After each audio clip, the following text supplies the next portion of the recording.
पवित्र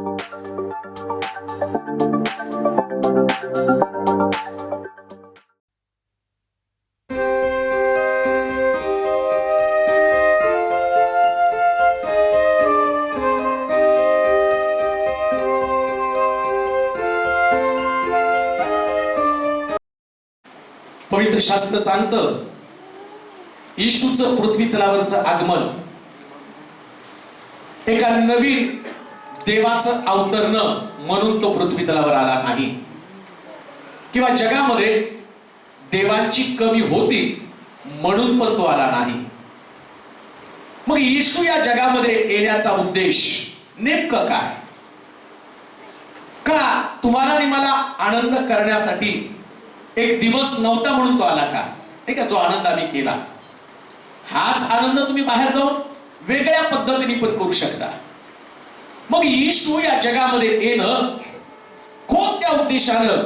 का देवाला वाटलं की आपला एकुलता एक पुत्र या जगामध्ये पाठवावा आणि पुत्राच्या द्वारे असा कोणता निरोप देवाला जगाला द्यायचा होता? का देऊ नये का? येशूचं या पृथ्वी तलावरचं येणं परमेश्वराचा एक निरोप घेऊन आलेला आहे, एक निरोप आहे, आणि तोही तातडीचा निरोप. आजपर्यंत जगामध्ये देवानं अनेक संदेष्टे, अनेक सेवक पाठवले आणि त्यांचा निरोप त्यानं मानव जातीला दिला. परंतु अशी कोणती गरज देवाला भासली की त्यानं संदेष्टे सेवकांना पाठवणं बंद करून आपल्या पुत्राला या जगामध्ये तातडीचा निरोप घेऊन पाठवलं? काय अशी घटना घडली? का देवाला त्याला या जगामध्ये पाठवावं लागलं? काय देवाविषयी देवाचा उद्देश किंवा संकल्प या मानवजाती संबंधाने होते ते समजावून घेणं गरजेचं आहे. आणि म्हणून येशू या या जगामध्ये जन्माला आला आणि त्याचा उत्सव आम्ही कशा पद्धतीने करावा? मी असं म्हणणार नाही सण. येशू हा सण नाही, येशू हा एक उत्सव आहे प्रियानो. आणि त्या उत्सवाची सुरुवात 2000 वर्षापूर्वी झालेली आहे. आणि बायबल सांगतं जसा तो बाळ म्हणून आला तसा परत ढगावरती बसून देवाचा पुत्र आणि न्यायाधीश म्हणून तो येणार आहे. आणि तो येत असताना ज्या उद्देशानं तो जगामध्ये आला तो उद्देश जोपर्यंत आम्हाला समजत नाही तोपर्यंत खरा ख्रिस्त जन्मोत्सव आम्ही साजरा करू शकत नाही. दोन गोष्ट आहेत. या सणाला नाताळ म्हटलं जातं आणि दुसरी गोष्ट आणखीन त्याला म्हणतात कोणी ख्रिस्त जयंती, आणि विश्वासणारे लोक मात्र त्याला म्हणतात ख्रिस्त जन्मोत्सव. नाताळ आम्ही नाताळ करत नाही, आम्ही ख्रिस्त जन्मोत्सव करतो. आम्ही ख्रिस्त जयंती करत नाही, आम्ही ख्रिस्त जन्मोत्सव करतो. आणि या ख्रिस्त जन्मोत्सवाचा उद्देश आम्हाला समजावून घेणं गरजेचं आहे. त्याच्यासाठी एक वचन आपण वाचूया. यशाचा ग्रंथ 9वा अध्याय त्याचं 6 आणि 7 वचन. यशाचं पुस्तक 9वा अध्याय त्याचं 6 आणि 7 वचन जर कोणाला मिळालं तर आपण वाचूया. 450 वर्षापूर्वीची भविष्यवाणी. यशाचं पुस्तक 9वा अध्याय 6 आणि 7 वचन. कारण आम्हासाठी बाळ जन्मला आहे, आम्हास पुत्र दिला आहे, त्याच्या खांद्यावर सत्ता राहील, त्याला अद्भुत मंत्री, समर्थ देव, सनातन पिता, शांतीचा अधिपती म्हणतील. देवा वाचलेलं वचन आशीर्वादित करो. काय ख्रिस्त जन्मोत्सव? काय नाताळ? काय येशू या जगामध्ये आला? बायबल सांगतं देवानं येशूला जगामध्ये पाठवण्याचा देवाचा नेमका उद्देश कोणता होता? का त्यानं जगाला आपला पुत्र दिला? पवित्र शास्त्र सांगतं देवाचं प्रेम आम्हाला समजावं, किंवा नाताळ किंवा ख्रिस्त जन्मोत्सव किंवा तुम्ही ख्रिस्त जयंती म्हणत असाल तर त्याचा उद्देश काय? देवाला या जगाला काहीतरी द्यायचं होतं आणि देत असताना त्यानं येशूला या जगामध्ये पाठवलं. देवाचं देणं समजावं. नाताळ म्हणजे देवाचं देणं. नाताळ म्हणजे दुसरं तिसरं काही नसून परमेश्वरानं या जगाला दिलेली सर्वोत्तम देणगी. अशी सुंदर देणगी, अशा सुंदर प्रकारचं अर्पण, अशी उपासना, आणि त्या उपासनेची सुरुवात देण्याच्या द्वारे झाली आणि देवानं जगाला आपला पुत्र दिलेला आहे. प्रिया, नाताळ म्हणजे देणं. नाताळ म्हणजे नुसते नवीन कपडे घालणं नाही. माझ्यासारखे नवीन कपडे घालणं म्हणजे नाताळ नाही, हे मला सजवणं झालं. परंतु बायबल सांगतं येशूचं जगामध्ये येणं होत असताना नाताळ त्या दिवसामध्ये लोकांनी साजरा केला आणि त्या दिवशी जर तुम्ही पाहिलं तर गवाडी सजवली नव्हती ना, येशूला होतं आणि जन्म घेण्यासाठी जागा नव्हती. असं का वातावरण काय झालं? वास्तविक पाहता देवाचा पुत्र जगामध्ये जन्माला येणार होता आणि जन्माला यायचा तर देवाच्या पुत्रासाठी देव सगळी तरतूद करून पाठवू शकला असता. मग देवानं ती तरतूद का केली नाही? कारण त्याला दाखवायचं होतं जी देणगी मला देतो ना, या देणगीला देण्याची गरज नाही. देणगीच्या रूपाने येशूच मी तुम्हाला देऊन टाकलेला आहे. देणगीला देण्याची गरज नाहीये. जे देव देत आहे आणि ते देत असताना मनुष्याचा हरवलेला आनंद काय दिला देवाने जगाला? या जगामध्ये येशूला पाठवण्याचा उद्देश काय? ज्या दिवशी येशूचा जन्म झाला स्वर्गातले देवदूत सुवार्ता घेऊन आले आणि ती सुवार्ता कोणती होती? आज तुमच्यासाठी दाविदाच्या नगरामध्ये दादरा जन्मलाय आणि त्याची मोठ्या आनंदाची वार्ता घेऊन आम्ही आलेलो. देवानं जगाला देणगीच्या रूपानं काय दिलं असेल तर पहिल्या सगळ्यात उत्तम गोष्ट बायबल सांगतो मोठा आनंद देऊन टाकला. येशूचा जन्म हा तुमच्या जीवनातला हरवलेला आनंद तुम्हाला देण्यासाठी आहे. काय तुमचा आनंद हरवलाय का?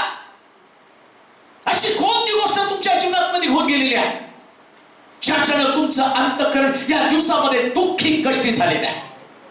अशी कोणती समस्या तुमच्या जीवनामध्ये की तुम्ही अंतःकरणामध्ये तुटून गेलेला आहात? आणि पवित्र शास्त्र सांगतं येशूचा या जगामध्ये पाठवण्याचा उद्देश, येशू या जगामध्ये देवानं का पाठवला तर देवा मनुष्याला काहीतरी चांगलं द्यायचं होतं. आणि बायबल सांगतं चांगलं काय तर त्यानं आपला एकुलता एक पुत्र दिला. वाचा ते वचन पुढे, यशाचं पुस्तक 9 अध्याय 7 वचन. कारण आम्हासाठी बाळ जन्मला आहे, आम्हास पुत्र दिला आहे, त्याच्या खांद्यावर सत्ता राहील. देवानं आमच्यासाठी पुत्र दिला. नाताळ म्हणजे देणं. कांदेव नाही का? नाताळ म्हणजे देव सर्वोत्तम देणगी देतो. तुम्ही पण देवाला सर्वोत्तम दिलं पाहिजे. नाताळ म्हणजे सर्वोत्तम देणं. नाताळ म्हणजे घेणं नाही. आम्ही म्हणतो नाही का नाताळाला आता पप्पाकडनं चांगले कपडे घेतो. नाही हो, नाताळ म्हणजे घेणं नाही, नाताळ म्हणजे देणं. तुम्हाला माहिती का येशू हा देखील देवाचा एकुलता एक पुत्र आहे. आणि येशू काही साध्या सुध्या बापाचा पुत्र नाही. शास्त्र सांगतं स्वर्ग त्याच्या महिम्यानं स्वर्ग त्याच्या गौरवानं भरलेला आहे. पण नाताळ साजरा करत असताना पुत्र पित्याला देत आहे. येशू या जगामध्ये आल्यावर काय म्हणत आहे? पित्याची इच्छा पूर्ण करणं हेच माझं अन्न आहे. आणि पुत्र पित्याला काय देत आहे? त्याच्या इच्छेला मान देण्याचं काम करत आहे. पित्याच्या इच्छे खातर मानव रूप धारण करून तो जगामध्ये आला. प्रिया, नाताळ म्हणजे देवाची इच्छा पूर्ण करणं. काय तुम्हाला पूर्ण करायचंय? नाताळ म्हणजे तुम्ही देवाला काय देणार आहे? आमचं आता देवाला देता आलं असतं बरं झालं असतं नाही का? आम्ही करंजा, कापण्या, लाडू, चकल्या, शेव सगळं रुखवतासारखं मांडलं असतं आणि म्हणलं असतं प्रभू खाऊन जा, पण देव यातलं एकालाही स्पर्श करत नाही. हो, हालेलुया हालेलुया म्हणाल का? त्याला नैवेद्य लागतच नाही. मग कोणाला लागतं? ते पाहुण्यांना लागतं तुमच्या घरात येणाऱ्या.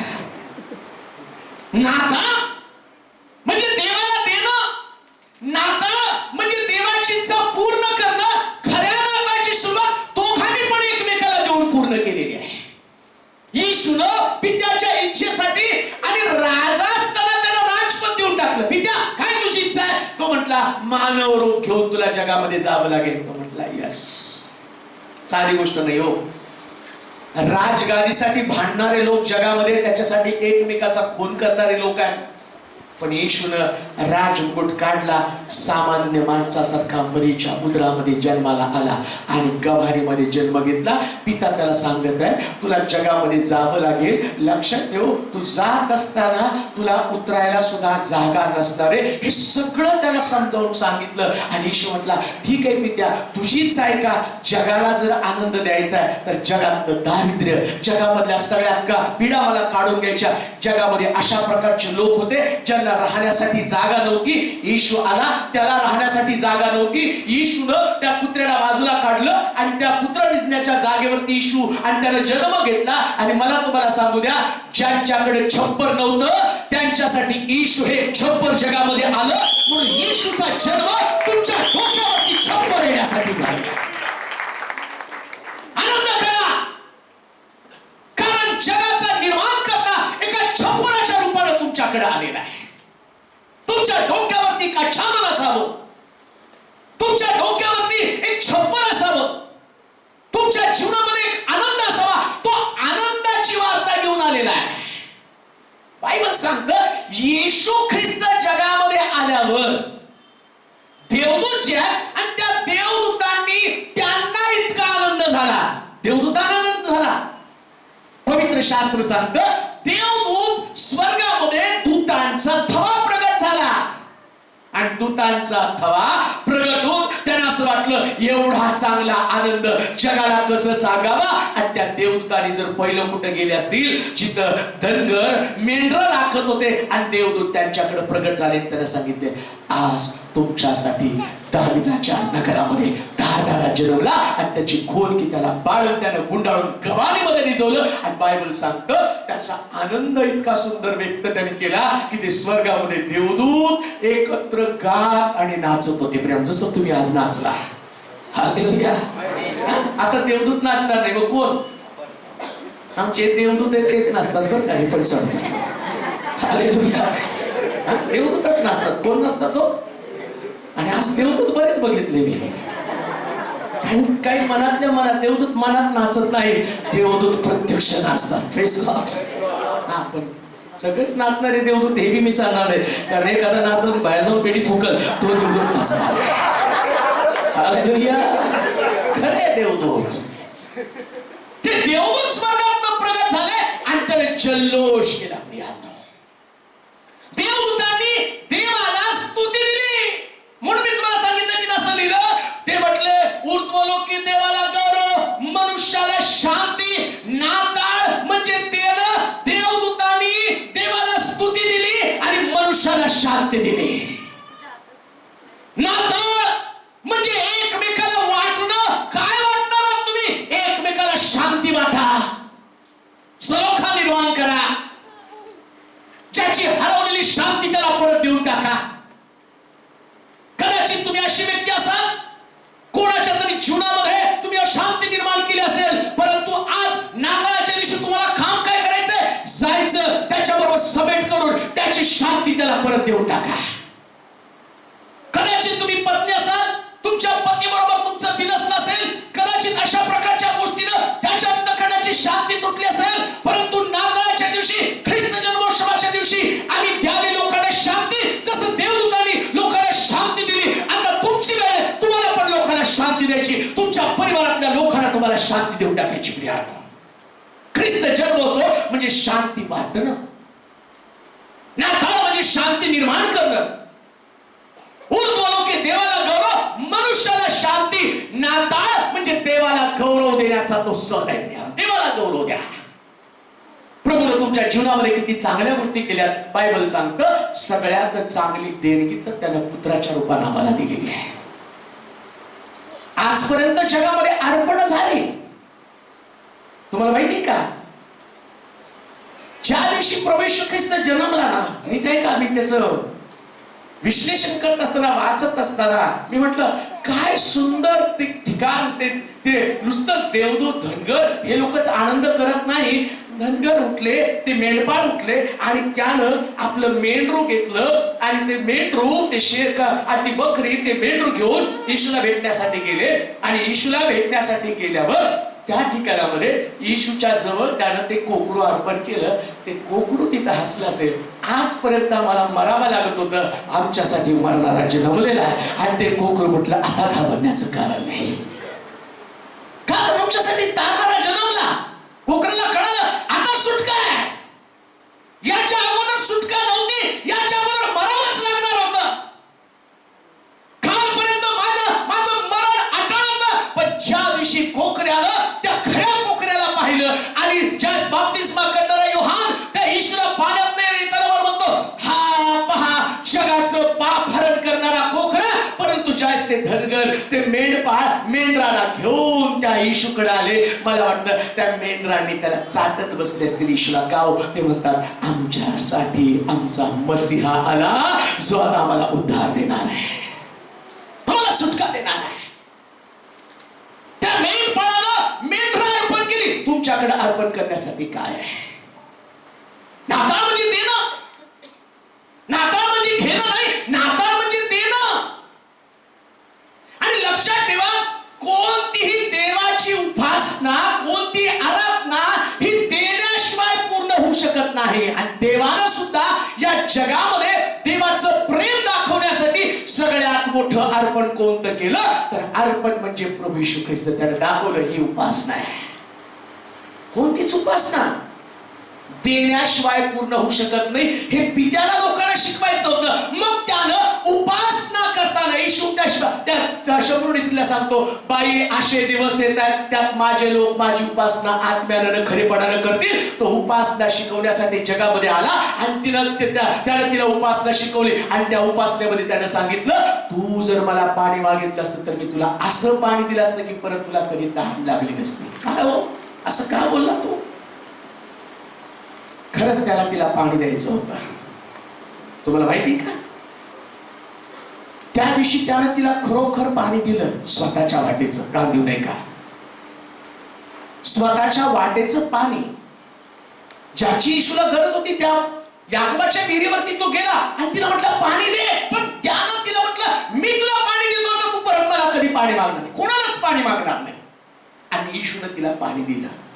आता येशूला पाणी नाही, देण्यानं त्याची उपासना त्याने सुरुवात केली. तो म्हणतो, अशी उपासना करतील की ती उपासना पित्याला मान्य असणार आहे. मग येशूनं 7 उद्गारले आणि त्यातला एक उद्गार बोलता, मला तहान लागली. आणि बायबल सांगतं त्याला पाणी कोणी दिलं नाही का, कारण त्याच्या वाटेचं पाणी तर त्याने शंभरोनीसला पाजलं होतं.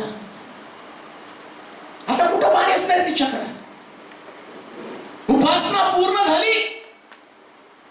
शेवटचा उद्गार तो म्हणताना म्हणतो, पूर्ण झालं. हे काय पूर्ण झालं? उपासना, जी उपासना तू शिकवण्यासाठी मला जगामध्ये पाठवलं, ती उपासना मी लोकांना शिकवली. मी देताना जे द्यायचं ते सगळं देऊन टाकलेलं आहे, काही ठेवलं नाही.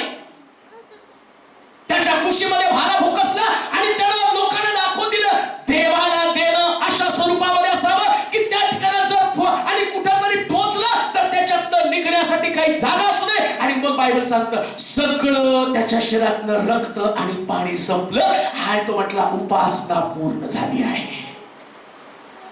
आता म्हणजे देणं प्रियांनो.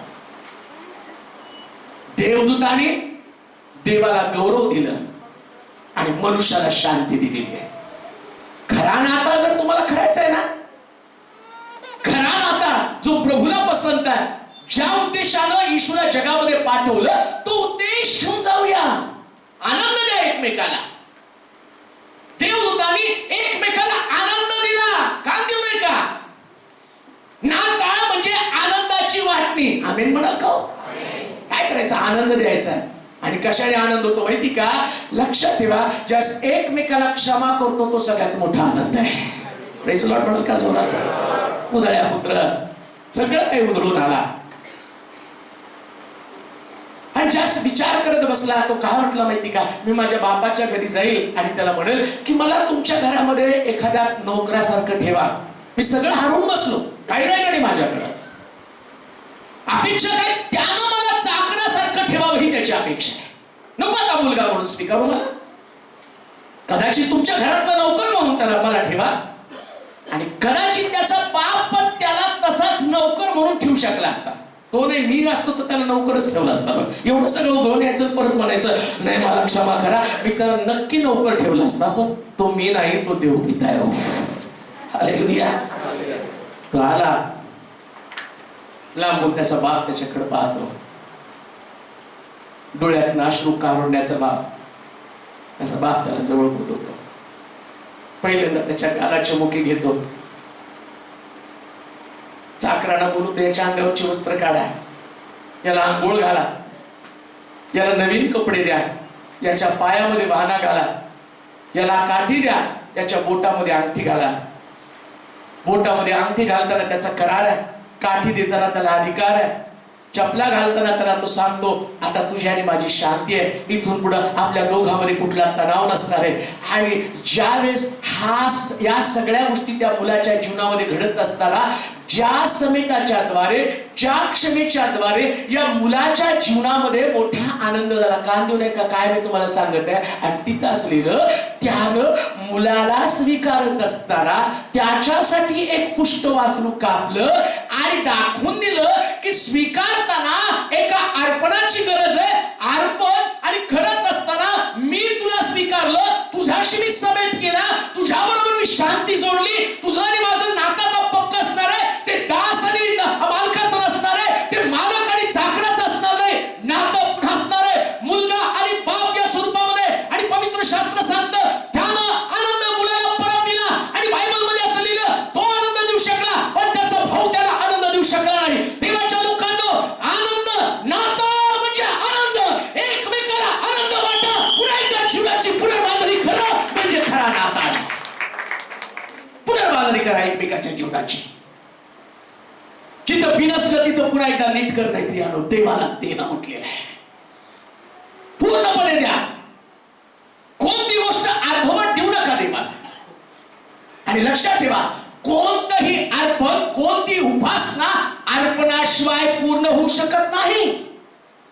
तुम्ही किती पण चांगली उपासना केली, तुम्ही किती पण देवाला धन्यवाद द्यायला सुरुवात केली, तुम्ही किती पण परमेश्वराचा गौरव करायला सुरुवात केली, पण जर तुमच्या उपासनेमध्ये अर्पण नसेल, जर तुमच्या उपासनेमध्ये अर्पण नसेल तर तुमची उपासना पूर्ण होऊ शकत नाही. आणि म्हणून परमेश्वरानं उपासना करत नसताना त्या उपासनेमध्ये परमेश्वराला अर्पण केलं. वाचूया आणखी एक वचन, योहानचे सुवर्तमान 3रा अध्याय त्याचं 16 वचन. योहानचे सुवर्तमान 3रा अध्याय त्याचं 16 वचन. किती सुंदर प्रकारचं अर्पण आहे. वाचूया योहानचे सुवर्तमान 3रा अध्याय 16 वचन. देवाने जगावर एवढी प्रीती केली, देवाने जगावर एवढी प्रीती केली की त्याने आपला एकुलता एक पुत्र दिला. त्यानं आपला एकुलता एक पुत्र दिला, अशासाठी की जो कोणी त्याच्यावर विश्वास ठेवतो, जो कोणी त्याच्यावर विश्वास ठेवतो त्याचा नाश होऊ नये तर त्याला सार्वकालिक जीवन प्राप्त व्हावं. त्याला सार्वकालिक जीवन प्राप्त व्हावं. मार्क 9:7 पण वाचा. हा, त्यानं जे अर्पण केलं कशा पद्धतीचं अर्पण आहे. मार्क सुवर्तमान 9 अध्याय 7 वचन. तेव्हा एक मेघ आला, एक मेघ आला व त्याने त्याच्यावर छाया केली आणि मेघातून अशी वाणी झाली की हा माझा प्रिय पुत्र आहे, ह्याचे तुम्ही ऐका. अर्पण करताना देवानं प्रिय अर्पण केलं, जे त्याला प्रिय आहे. तुम्ही अर्पण करताना नाताळ म्हणजे अर्पण. नाताळ म्हणजे बोला काय नाताळ म्हणजे? नाताळ म्हणजे फराळ नाही,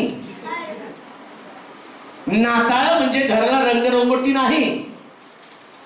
ते तुमच्यासाठी आहे, चांगले कपडे, चांगलं फराळ, चांगलं हे तुमच्यासाठी आहे, ते येशूसाठी नाही. मग येशूसाठी काय? येशूसाठी अर्पण. देवानं चांगलं अर्पण दिलं प्रिया. देव पण त्या वेदीवरती अर्पण करत आहे. आणि अर्पणाशिवाय माणसाला सुटका नाही. वेदी नाही तर सुटका नाही, वेदी नाही तर पाप क्षमा नाही. शास्त्र सांगतं देवानं जगावर एवढी प्रीती केली, केवढी प्रीती की त्यानं सर्वोत्तम अर्पण जगाला देऊन टाकलं. सर्वोत्तम मुलगा. असं नाही की आम्ही पण पाहतो नाही का, ज्या मुलाचं शाळेत डोकं चालत नाही, शिक्षणात 10 वेळा नापास होतो, आणि ज्याला घरात बसलं तरी त्याला कोण घरात बसू देत नाही असलं, आणि म्हणतो हे जर सेवेत नेलं तर बरं होईल, पाळक साहेब याला घेऊन जा, हे काही कामाचं नाही, याला तुमच्यासाठी तर वापरा. आणि एक मुलगा खूप हुशार आहे, सांगताना हा फार हुशार हो, याला मेडिकलला घालायचा विचार आहे, त्याला मेडिकलला, जिथं माणसं मारणार आहेत, जिथं जीवन मिळतं तिथे असणार. पण देवानं आपलं सर्वोत्तम अर्पण प्रभू येशू ख्रिस्त दिला, सर्वोत्तम. आणि बायबल सांगतं देवानं जगावर एवढी प्रीती केली, एवढी पुत्र दाखवला, द बेस्ट. पुत्राच्या रूपानं येशू जगामध्ये आला आणि तो म्हटला हे माझं अर्पण तुमच्यासाठी आहे, हे माझं अर्पण तुमच्यासाठी, जगासाठी, एका व्यक्तीसाठी नाही, सर्व लोकांसाठी आपला पुत्र त्याला देऊन टाकला आणि म्हटलं माझं सर्वोत्तम अर्पण मी तुमच्यासाठी करत आहे. देवानं आपलं सर्वोत्तम पुत्र जगाला दिला. देवाची प्रिय नाताळाच्या रूपानं देवानं आपलं प्रेम जगाला देऊन टाकलं. नाताळ म्हणजे देणं, नाताळ म्हणजे प्रीती देणं. प्रेस लॉर्ड म्हणाल का? काय द्यायचं नाताळाला? प्रीतीचं फराळ. आम्ही देतो कशासाठी माहिती का? बऱ्याच लोकांची मेंटॅलिटी असते, त्यांचं आलंय म्हणून आपल्याला द्यावं लागतं, मग कुठीकडून तिकडून आम्ही बळजबरीने म्हणतो त्यांचं घ्यायला नको ना आपलं द्या. काय करायचं? अहो करायला होत नाही, पण त्यांचं आलं म्हणून आमचं दिलं, ते दिलं. मी परवाही तुम्हाला सांगितलं, आताही पुन्हा सांगतो, देऊन ते नावं ठेवणार आहे तुमच्या चिवड्यात मीठ जास्त आहे, तुमचा चिवडा खराबच आहे, तुमचे लाडू आणि बॉल सारखे आणि तुमच्या ह्याच्यामध्ये तुमचे शेंगदाणेच फुटके कुचके शेंगदाणे आणि चांगलंच नाहीये, आणि तुमच्या त्या काय करंजीमध्ये रवा जास्त आहे आणि खोबरं कमी आहे, हे सगळं तुमच्याबद्दल बोलणार आहे. पण सर्वोत्तम अर्पण प्रभू येशू ख्रिस्त आहे. आणि प्रभू सांगतो द्यायचं तर एकमेकाला प्रीती द्या, ज्या प्रीतीमध्ये कोणता दोष नाही. आम्ही म्हणाल का?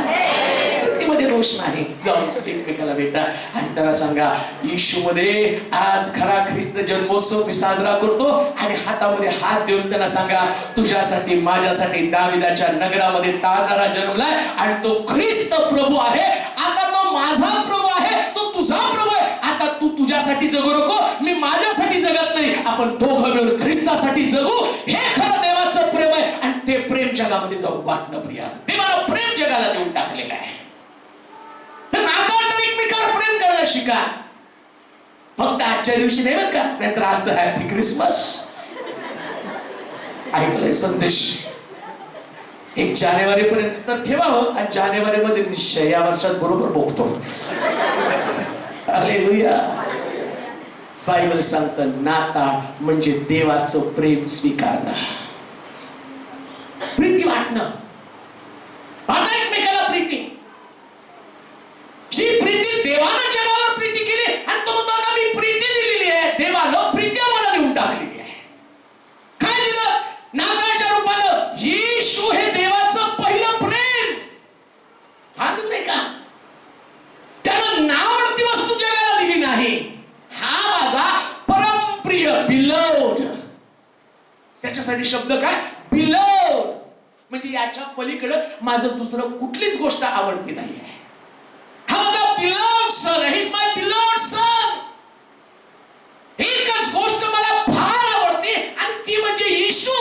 मला दुसरं काहीच आवडत नाही. बायबल सांगतं देवानं त्याला पसंत असणारी उत्तम गोष्ट येशूच्या रूपानं जगामध्ये पाठवली. आणि कशासाठी पाठवली माहिती का? त्याला माहिती आहे, साधा आम्ही दिलेला एक पेन जर ना वाढदिवसाच्या दिवशी कुणाला बक्षीस दिला तर सारखा आम्ही त्याच्याकडे बघतो. आणि जर त्याला नाकाने कोणी खरडत असलं ना, जसं काय आम्हालाच तो खरडतो असं वाटतं आणि म्हणतो याला देऊन काय उपयोग झाला नाही. असतो तर 50 रुपयाचा, पण 50च्या वर शब्दाच्या शिव्या पण त्याला देतो का? तर एवढा खरडायला लागलाय पेन. बायबल सांगतं येशूला जगामध्ये पाठवताना एवढा सुंदर मौल्यवान शुनेमकर म्हणतील लाखात एक असणारा प्रभू, पण त्याचं सगळं शरीर लोकांनी खरडून खरडून काढलं, पण तरी देव म्हणतो माझी प्रीती तुमच्यावरच आहे. प्रीतीच्या रूपानं या जगामध्ये येशूला त्यानं पाठवलेलं आहे. आता म्हणजे ते ना, आणि म्हणून जेवढ्या लोकांनी नाताळ केला त्या सगळ्या लोकांनी नाताळ करत असताना जर तुम्ही पाहिलं तर प्रत्येक जण काहीतरी घेऊन झालेले येशूला. धनगर गेले मेंढरू घेऊन, ज्ञानी लोक बायबल सांगतं की त्यांनी ताऱ्याचा अभ्यास करत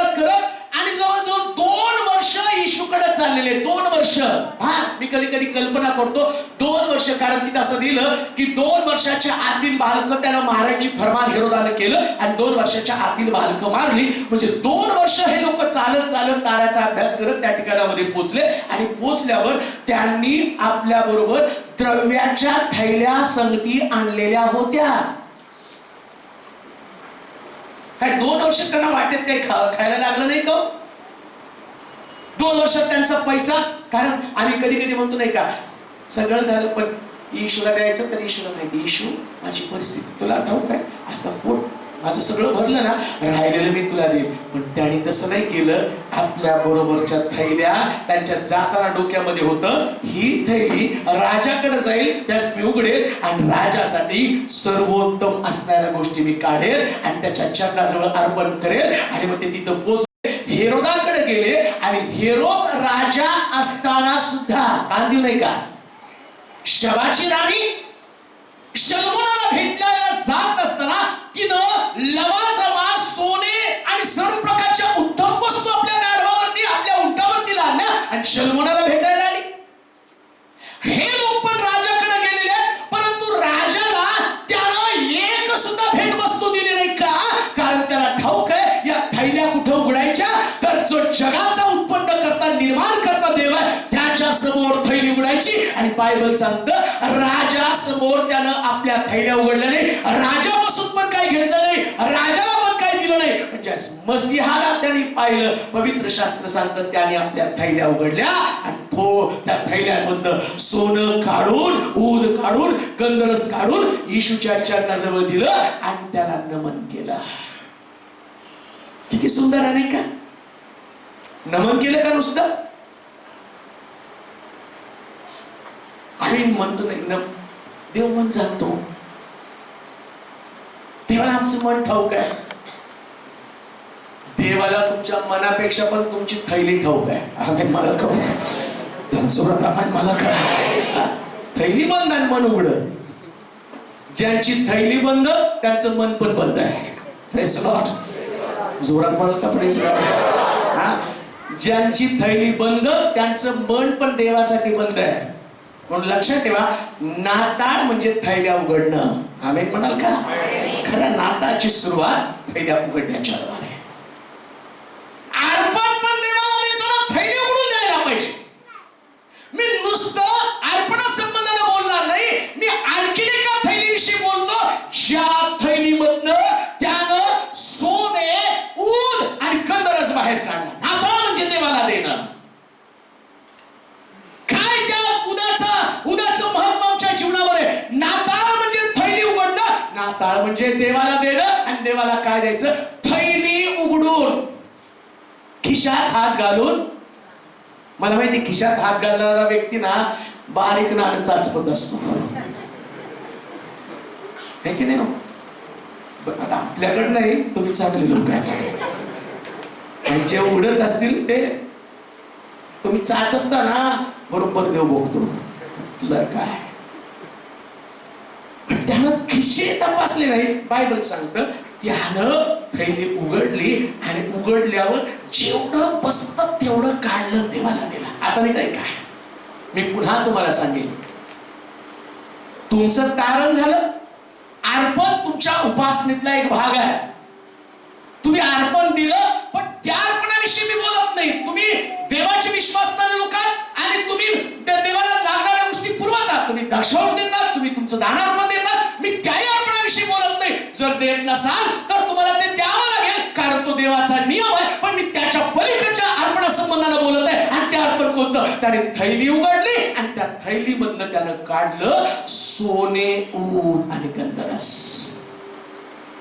ऊद काढलं बाहेर. या उदाचं एक वैशिष्ट्य हो. पूर्वी ज्यावेळेस मी चर्चला जायचो, त्या चर्चमध्ये माझं नेहमी समोर लक्ष असायचं.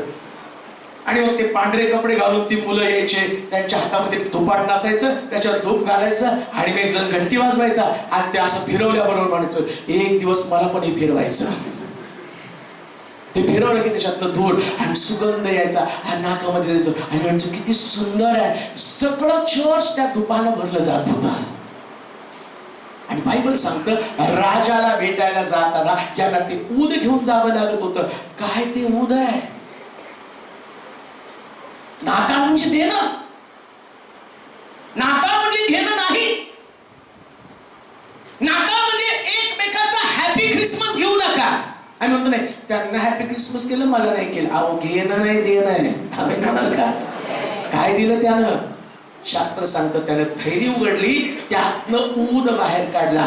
नाताळ म्हणजे आमचं अंतःकरण उघडणं आणि या अंतःकरणातनं उदाच्या रूपानं असणारी स्तुती आराधना बाहेर टाकणं आणि प्रभूला म्हणणं घे प्रभू, स्तुती तुला, गौरव तुला, महिमा तुला, सन्मान तुला, असं द्या. कुठं थोडंसं म्हणून चाचपून देऊ नका. कधी कधी आम्ही चाचपून देतो एखादा शब्द, थँक्यू जीसस, बसला मध्ये का, हालेलुया हालेलुया, बंद. एक नाणं काढता का?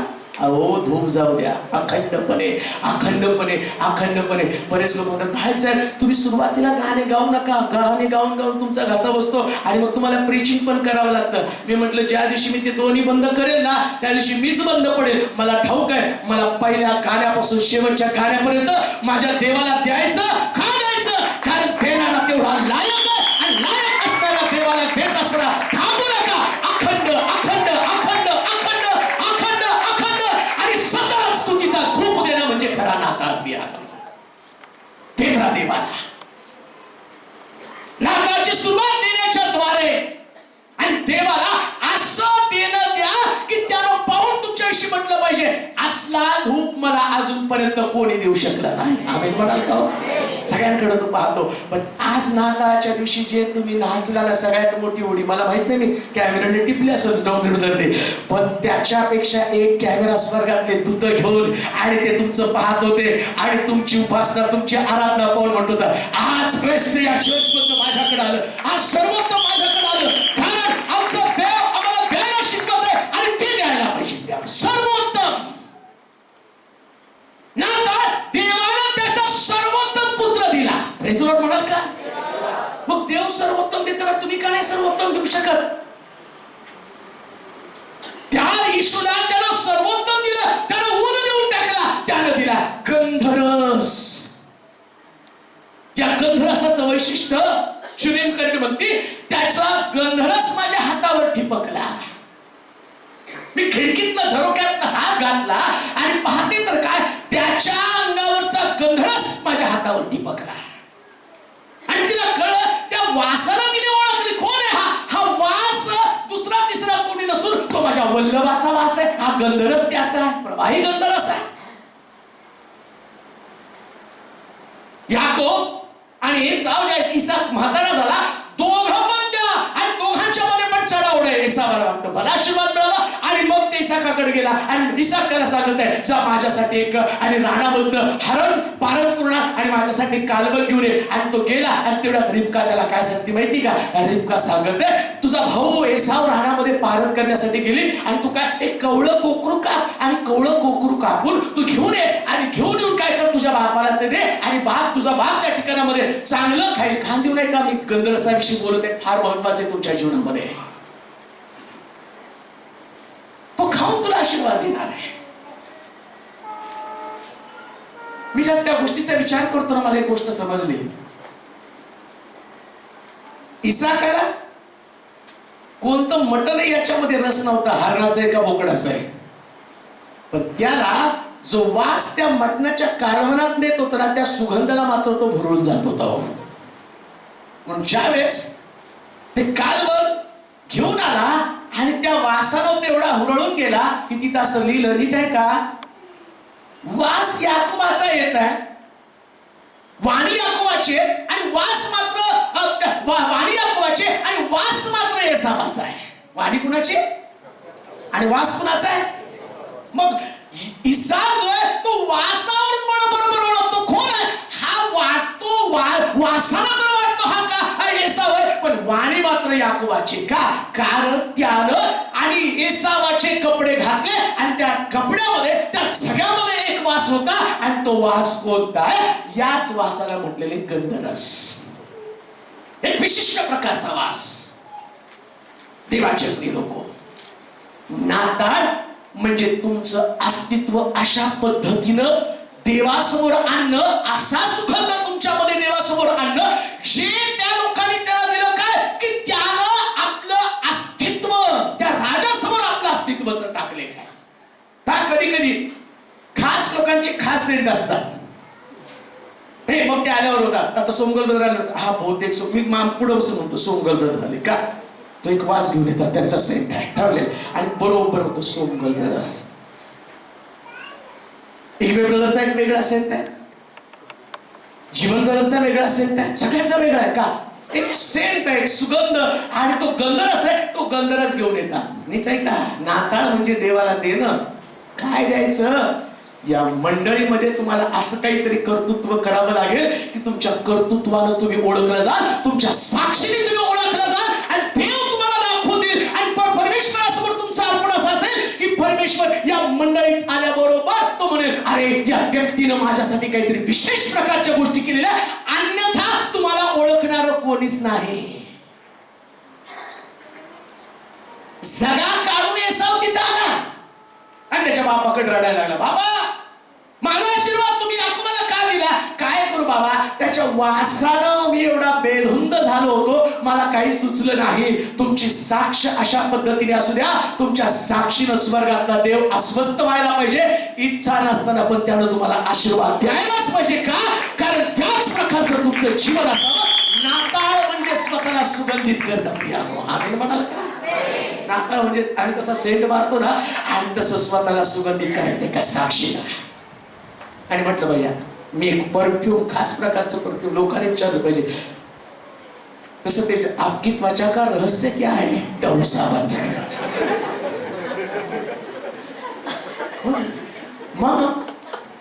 मामी मला तर वाटलं थोडं आहे, अजून लग्न नाही झालं.